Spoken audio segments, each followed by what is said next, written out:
하나님의 말씀으로 오늘도 승리하시고 이 아침에 우리 기도할 때 맑은 정신 위에 하나님이 크게 축복하시기를 축복합니다.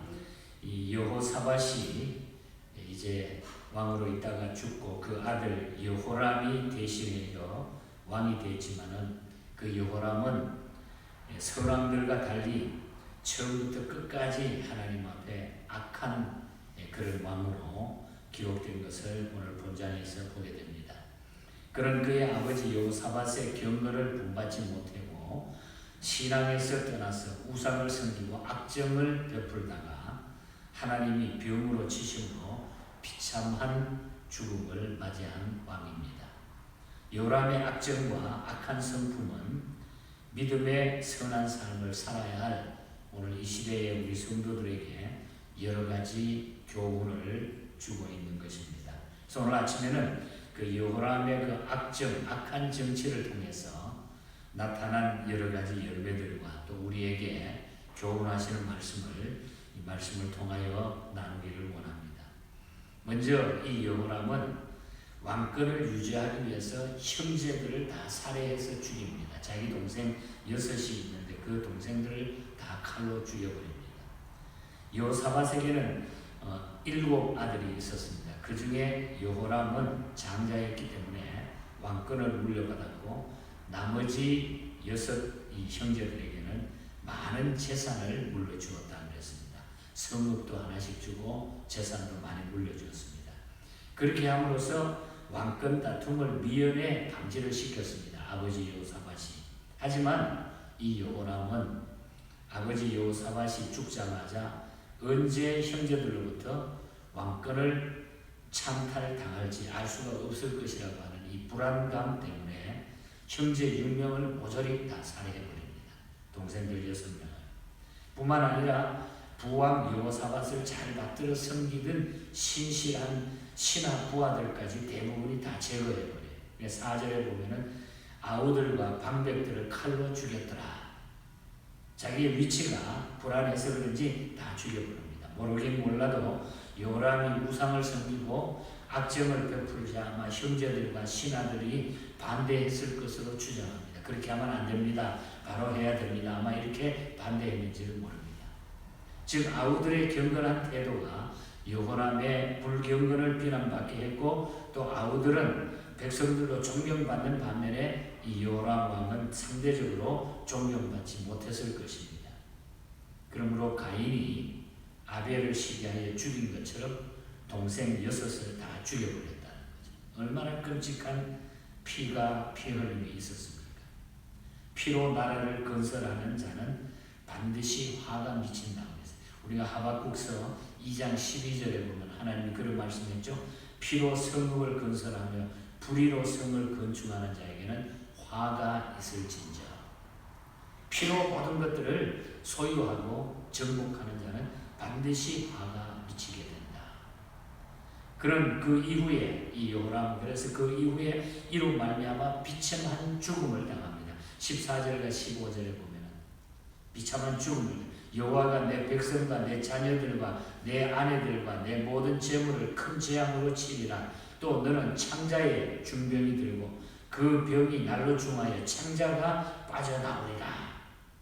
하나님께서 병이 들어도 비참하게 창자가 밖에 튀나와가지고 탈창되어서 비참하게 죽는 이런 병을 주셔가지고 마지막에 죽게 됩니다. 우리의 삶에 있어서 시기심을 조심하고 심는 대로 거둔다는 법칙을 우리는 분명히 알고서 잔인해지지 않도록 인생을 살아가면서 끔찍한 이런 복수의 정신을 가지고 살지 않도록 그리고 심는 대로 반드시 거둔다고 하는 것. 자기의 위치 때문에 자기 자신의 유지 때문에 다른 사람을 쳐 죽이고 다른 사람을 발로 밟는 이런 행동은 정말 부끄러운 행동이라는 거죠. 우리에게 주시는 귀한 교훈입니다. 그리고 10절에서 15절 사이에 보면은 가증스러운 우상 숭배를 너무너무 많이 했어요. 11절 말씀에 보면 여호람이 또 유다 여러 산에 산당을 세워 예루살렘 주인으로 음행하게 우상을 섬기게 하고 산당을 만들어가지고 우상을 아버지가 다 개혁해 놓은 여호사밧 왕 때에 개혁하고 그냥 하나님 앞에 열심히 예배 드리던 그 장소를 전부 산당을 세워가지고 우상 숭배의 장소로 만들어 버렸다는 거죠. 그리고 또 유다를 미혹해 했으므로 이 한 절 말씀만 보더라도 여호람이 얼마나 가증스러운 우상을 열심히 섬겼는가를 우리가 볼 수 있는 것입니다. 이것은 그의 아버지 여호사밧과는 너무 대조적인 그런 현상이었습니다. 이런 사실을 볼 때에 신앙은 유전적인 것이 아님을 알 수가 있죠. 부모들은 대체적으로 자식들에게 신체적이며 지적인 능력을 물려줍니다. 그러나 도덕적이고 신앙적인 것은 그렇지 못할 때가 많다는 거예요. 부모가 예수 잘 믿는다고 해서 자식이 저절로 예수 잘 믿는 게 아니라는 거죠. 그의 아버지 여호사밧은 부와 명예가 더해갈수록 더욱 여호와의 길을 행하였다고 그랬는데 아버지 왕은, 그런데 이 여호람은 주기 초기부터 아예 아합에게 6절에 보면 아합의 직과 같이 행했다. 이 아합이 최고로 악한 왕이거든. 아합의 길, 즉 우상을 섬기는 길로 행했다고 하는 그런 말이에요. 그렇게 된 이유가 무엇일까요, 여러분? 왜 그렇게 됐을까? 그것은 아합의 딸이 그의 아내가 됐기 때문이다. 6절에 그렇게 말합니다. 아합의 아내가 그의 아내가 됐기, 아합의 딸이 그의 아내가 됐기 때문에. 이것은 여호람의 잘못 이전에 그의 아버지 여호사밧의 잘못도 있음을 알 수가 있어요. 여호사밧이 아람에게 대처하기 위해 가지고 아람하고 동맹을 맺기 위해서 악명 높은 아합의 딸과 그 아들을 결혼시켰어요. 아버지가 한 거거든. 이것은 여호사밧의 큰 실수입니다. 아주 하나님 앞에 바로 섰는데도 불구하고 이 일은 큰 실수였죠. 자식에 대한. 그러므로 부모된 자는 자녀의 결혼 문제 시에 무엇보다도 신앙을 중요하게 결혼 조건으로 내세울 수 있어요. 그래서 성경에는 믿지 않는 자와盟예를 같이 하지 않는다고 그랬습니다. 믿음 안에서 모든 것들이 이루어져야 되는데 끔찍한 이 결혼 때문에 결국은 이 유다 가문 속에, 왕들의 그 가문 속에 쭉 흘러내리는 이 우상 숭배가 얼마나 대단하게 판을 쳤는지 알 수가 없습니다. 여호람은 결국은 우상 숭배의 앞잡이가 되어버리고 말았다. 그러니까 하나님이 견딜 수 없죠. 그냥 둘 수가 없죠. 그리고 18절에서 20절에 보면 여호람은 끝까지 회개하면 되는데 끝까지 회개하지 않으므로 비참한 종말을 결국 맞이하게 되었다는 겁니다. 여호람이 악행을 행하며 범죄하자 하나님은 여호람을 징계하기 위해 가지고 여러 가지 방법을 동원했습니다. 먼저 어떤 방법을 동원합니까? 8절에 10절 사이에 보면 나라에 반란이 일어나게 했어요. 모든 막 백성들이 반란이 일어나게 만들었습니다. 그 당시에 유다의 속국으로 있던 에돔이 반란을 일으켰고 림나성 사람들도 반란을 막 일으켜가지고 같이 맞장구를 쳐가지고 나라가 막 어지럽게 됐죠. 그리고 엘리야 선지자를 통해 가지고 12절에서 15절에 보면 경고의 말씀을 던져주기도 합니다. 그 경고는 나라가 침략받고 중병이 걸려서 죽을 것이라는 그런 경고를 들려줘. 이제 나라가 침략을 받게 될 것이고 왕은 중병에 걸려가지고 죽게 될 것이다. 이런 경고의 메시지를 엘리야를 통해서 줍니다. 그럼에도 불구하고 여호람이 회개치 않자 15절에 보면 창자의 중병이 들고 그 병이 날로 중하여 창자가 빠져나오게 했다. 창자가 밖으로 튀어나오게 했다. 하나님은 그를 중병에 걸려 죽게 했습니다. 이처럼 하나님은 하나님의 경고와 징계 가운데서도 끝끝내 회개치 않는 사악한 자에게는 경고대로 비참한 최후의 결과를 맛보게 한다고 하는 것입니다. 19절, 18절, 19절, 20절에 보면 이 모든 18절에 보면 이 모든 일 후에 여호와께서 여호람을 치사 능히 고치지 못할 병이 그 창자에 들게 하심으로 19절에 보면 여러 날 후에 2년 만에 그의 창자가 그 병으로 말미암아 빠져나오며 그가 심한 병으로 죽었더라. 그리고 20절 마지막에 보면 열왕의 묘실에 두지 아니하였더라.